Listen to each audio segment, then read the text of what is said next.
Hey guys, I hope you're all doing really well. Today's video is going to be a girl talk because I haven't done one for so long. And I love doing these videos. I love talking about different topics and I love like touching on topics that I haven't really touched on before. So I thought I would do a bit of a bedroom edition. Like, I didn't know what to call it. Any question that is to do with like in the bedroom, sex, I guess like relationships as well, like confidence in the bedroom. My neighbour is like pottering around outside the window. So I asked on Insta stories if you guys had any questions, and loads of you sent me some questions. So I've like print screened pretty much all of them, and I'm just gonna like scroll through. Obviously I used to do girl talks a bit more just talking about me and my life and things, but it's hard to know like what to talk about to do with like things in the bedroom, to do with me. So yeah, I thought it's kind of more helpful to just answer your questions. Okay, let's get into it. I feel like this is a good question to like kick it off with. How often is good to have sex?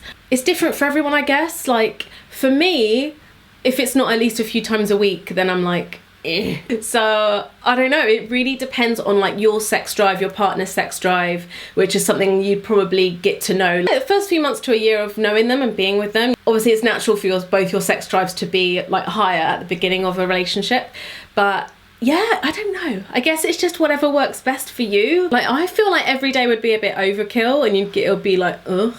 So I don't know, that's just me.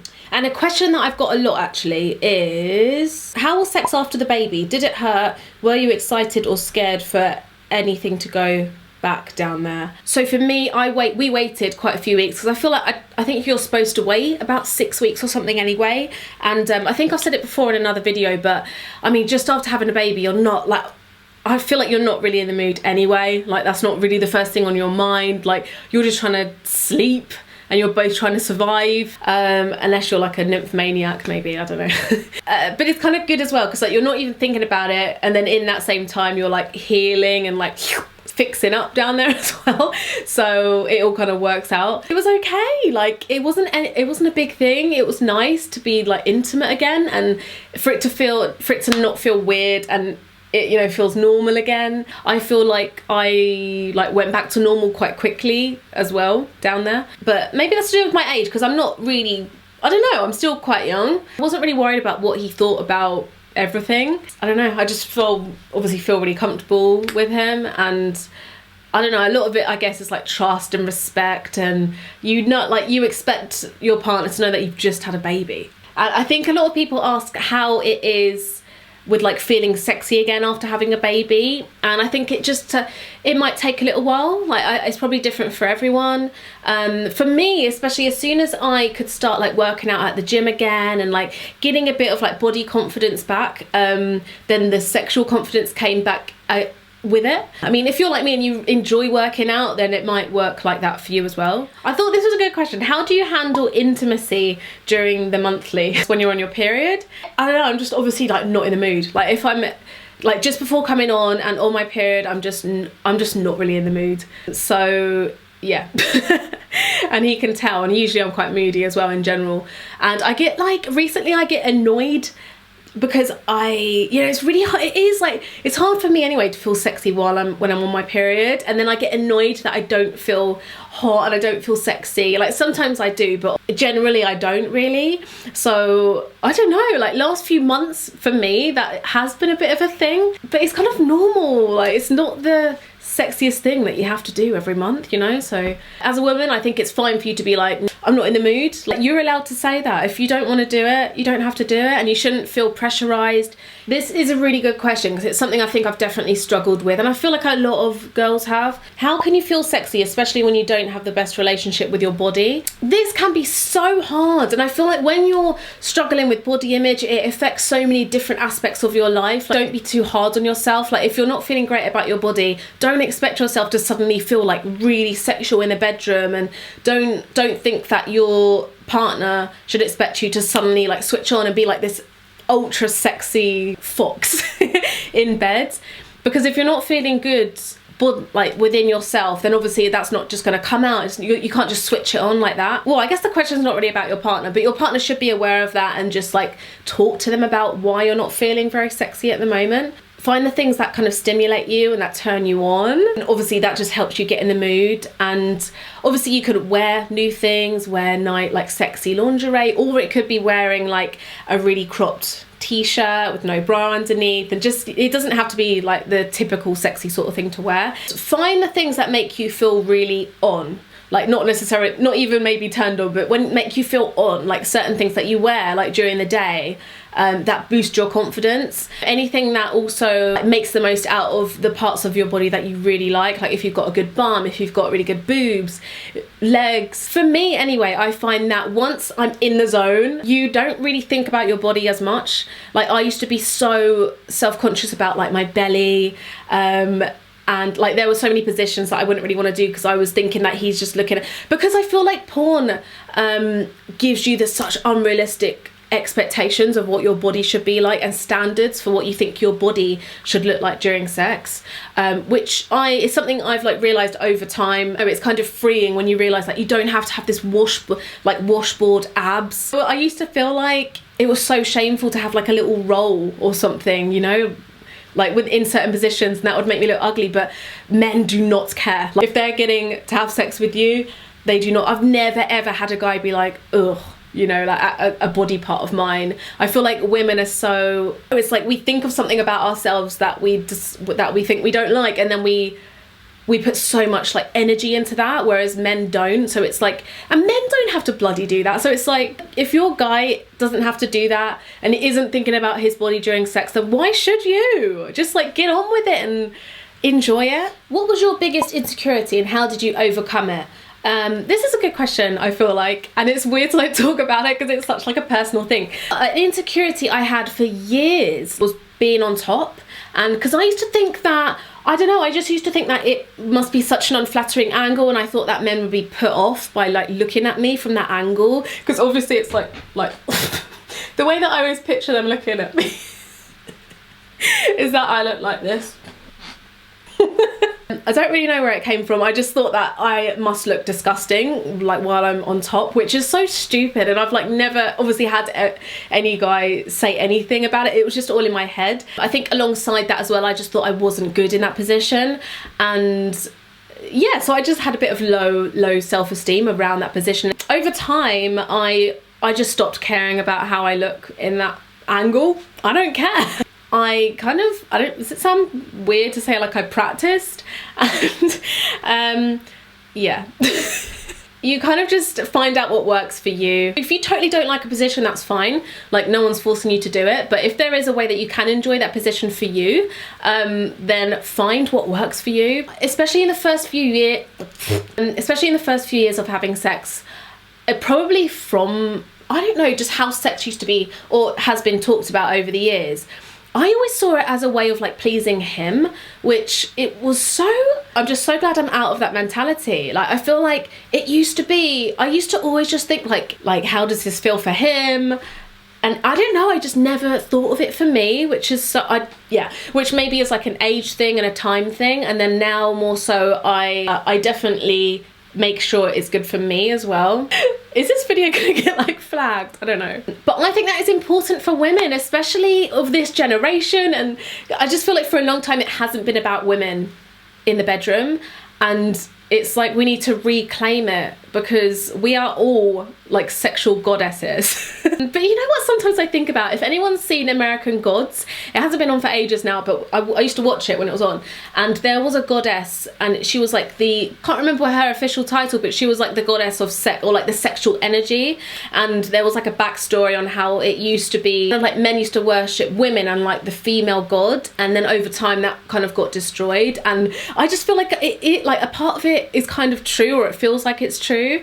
Anyway, I'm going off on such a tangent, but basically men should start worshipping us in the bedroom as well. I feel like this is a good one because I think so many of us have had awkward sex and like awkward encounters. A lot of the time when you're like newly with someone, or if it's like your first time with someone, it can kind of feel a little bit awkward at the beginning. But for me, that maybe was true when I was younger. But I feel like, I don't know, for me, like at the beginning, it's usually quite more like exciting rather than awkward. It's funny that it's got this awkward like connection to it because it is such a natural thing. With it being a bit awkward before, that's probably quite normal if you don't know that person very well, you're not sure what to do to kind of turn them on, and you don't kind of sexually know each other very well. That just comes with time and with practice, and like after a few times it shouldn't feel very awkward before. But with it feeling awkward afterwards, I feel like most of the time it shouldn't feel too awkward. I feel like you should usually both just feel like quite happy about it, and you should feel like more connected afterwards. But I guess it kind of depends, like there's so many different types of like sexual encounter, so it's hard for me to say because it could, like the awkwardness could be there for a few different reasons. But I think a lot also what is quite common is after sex, I think people think that they feel awkward, but I think what it more so is that before you have sex, you both have like there's such a sexual tension and everything's kind of built up. Then when it's over, you don't have that kind of crazy rush anymore. So you're kind of both a bit like, oh, okay, like that's done. You've got like a quiet moment. But I don't think that is necessarily an awkward moment. I think that's just natural. I thought this was a good one if any of you are married as well. How do you deal with dry spells in a marriage? So like me and Jason have only been married for just over a year, so like for us we've never really had like a big dry spell. You know, like obviously we've been together for quite a while. Like even if you're not married to someone, like there's a lot of people who have been together for quite a long time, and so you kind of get used to the same sort of routines and things, and so I think it's natural obviously for there sometimes to be like quieter patches. I feel like I say this for everything, but I think the main thing is to just talk about it. So if you're feeling like, I don't know, you want to spice things up and you want it to feel a bit more exciting again, then talk about it and like talk about different things that you could do and like more fun things you could do. I think there's a lot of pressure on sex to always feel like how it was at the very, very beginning of a relationship. And I personally feel like that it's really unrealistic to think that it should always be like that, because when you're new with someone, obviously it's so heightened and it's so exciting and everything, and that's just life. It's just different, you know, after a while it's just different. It can still be really exciting, but I think don't put too much pressure on yourself for it to always have this huge build up around it. Like social media, films, things like that, they definitely make you feel like your sexual life should be a certain thing and should look a certain, like you should look a certain way, like you should be doing certain things, but you know, it's not always realistic. And if you didn't want to talk about it with them, then you could just kind of try a few things out yourself. Like you could try out some new positions, you could try out wearing different things. Love you, Sammy. Thank you. Are you a PJ set, naked, or whatever is their sleeper? LOL. What's the whatever is their sleeper? Does that mean just like whatever you were wearing? So I've kind of got I've gradually like got nakeder. So I used to wear like proper PJs, and then I just wore like shorts and like a top, and then maybe just like shorts, and then like sleeping naked is amazing. It's just so comfortable, and you just like, the bed sheets are so soft. It's so comfortable. Don't knock it until you've tried it. I really liked this question. How to know when contraception isn't working? When you have a baby. Maybe they mean like how to know when that one isn't working for you. And I've tried a few different types of contraception, and so many of them didn't work for me. It's been something that I've struggled with a lot over the years. Like I've tried the pill. I've tried the pill twice. Once when I was really young, and it was like the first thing that I ever tried out. And then again, I think maybe a few years ago. And it just turns me into a demon woman. I hate it. I just couldn't get on with the pill, and I know it's the thing that most women do. Like I obviously talked to my mum about it at the time, and she said like no women, I don't think any women in our family could be on the pill. Like it was just horrible for everyone, which I didn't know before I quit it as well. I've tried the injection, any kind of hormonal contraception for me. Even when I've given it the time to kind of settle into my body, I've just not got on with it. So like the injection, I didn't like. I've tried the implant, then I had that taken out like a few weeks after because it was horrendous. And then so I I have the non-contraceptive. I have the non-hormonal coil. It's quite an old school method, I guess, in terms of all the different methods you can get these days. But for me, it's great because it's not pumping hormones into my body, and it's just kind of there, and then you forget about it. And it's quite like a good contraception to get after having a baby as well. I guess at this point in my life, we both kind of know when we next want a baby, and then we can kind of plan for that when we're ready. But I am interested in the one that just does it by temperature. I can't remember the name now, but let me know if any of you guys have tried that and if it's worked for you, or if you've had any like accidents from it, because I'm a little bit, I don't know, it worries me a little bit. So I'd love to hear more, just because it's such a natural way of doing it, just by your temperature. This is a good question, and I wasn't gonna do it because I'm like, is this too much? But it's just, it happens, okay? Sorry for TMI, but how do you stop fanny farts? I don't know if it's common. Yeah, I don't know if it's common, just super embarrassed. They're totally natural, it just happens. Like, it happens to the best of us. I used to get so embarrassed about it, but I think over time I feel like I'm so old, because I keep being like, over time, it just happens. And I think your partner should understand that it just happens sometimes. It's just life. But don't feel embarrassed at all. First time it happened to me, I was like mortified. I was mortified, but it's very normal. Don't feel embarrassed. Okay, the last one. I've really enjoyed doing this, it's been really fun. Insecurities about what you look like, in brackets down there, and being self-conscious. Love you. Thanks, girl. I mean, I guess I've kind of skimmed over this before, but I feel like, again, there is so much pressure on us to look like perfect down there. It must all come from porn, honestly, because obviously that's the only place where you get to see like other women's downstairs. Okay, so first off, for men, everyone's gonna look slightly different down there, but a lot of the time they're gonna see the same sort of image. This is hard to talk about without being graphic, like again and again. So in their mind, a lot of the time they've got this particular image of what it should look like. But I feel like, especially in this day and age with social media, everyone is there's so much information out there nowadays that I feel like men are probably starting to learn that not everyone looks the same down there, you know? Maybe that will just take a while for them to realise. And then for us as women, we know that everyone is different. There is no like certain way that you're supposed to be down there.